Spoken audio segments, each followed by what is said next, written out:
Ayan. So pag pinindot natin yan, iilaw yung lead module natin. Ayan. Ay mga idol, so meron na ako isi-share sa inyo. So kapag nagkakabit ba tayo ng LED, yung lead module na to ay kailangan pa ba ng relay? So mga idol, sagot dyan mga idol ay hindi na kailangan. Dahil napakababa lang naman ng watts nitong LED na to. So ngayon, dahil kakabitan natin yung motor ng LED, yung underglow, ay gagamitan natin siya ng hollow switch. So paano naman gagamitin ito ng switch underglow? So ang gagawin natin dito mga idol, pag pinindot natin yan, iilaw yan kasama na yung ating underglow. So ganito ang pag-wiring yan mga idol para sa mga nagtatanong. Katulad ng sinabi ko, may common, may normally close at normally open. Ang gagawin dyan natin mga idol, itong normally close, yan, yung normally close na yan, ito, tatanggalin na natin yan. So i-disable na natin yan. So matitira dyan ay apat na lang. Common, positive ng ilaw, negative ng ilaw, tsaka yung normally open. Okay mga idol, so actual natin i-install itong LED module na to sa battery. Kunyari, nasa motor tayo. Itong common natin, yung kulay yellow na yan, i-connect nyo ngayon sa susian nyo. So, yung susian natin, kapag Yamaha ka ay kulay brown, kapag Suzuki kulay orange, kapag Honda naman ay kulay black. So, doon nyo to i-connect. Sa Pangarosi naman, sa China Motor ay kulay green din. So ngayon, itong common na to, meron na tong supply. Ang pag pinindot natin to mga idol, lilipat to dito sa ating normally open.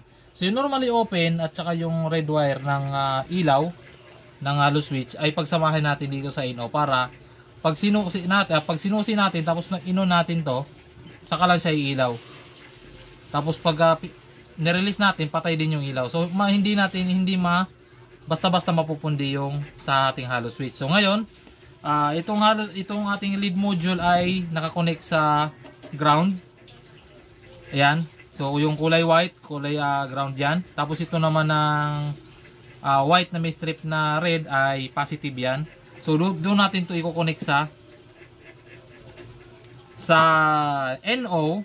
Tapos yung positive ng ilaw para umilaw itong lead module natin. So hindi na natin kailangan ng relay na katulad nito kasi mababa lang naman yung amperahe nito at watts nito. So hindi siya makaka-apekto at napakaliit lang ng consume na makukuha sa battery natin itong lead module na to. Ayan.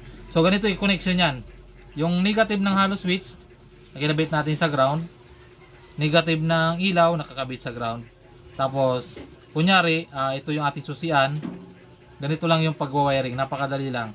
Ayan. So, pag pinindot natin yan, iilaw yung lead module natin. Ayan. Kasama yung ating hollow switch. At pag pinatay natin, patay din siya. Patay din yung ating, ating lead module. So, ganun lang kadali. Napakadali lang ikabit sa motor. Ganyan na kagad. At hindi naman kayo maliligaw kasi dumang sa nagtatanong.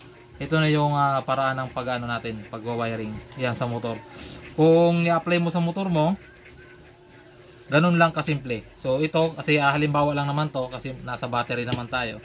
Siyempre sa positive yun natin lalagay. At siyempre ito, sa susian to.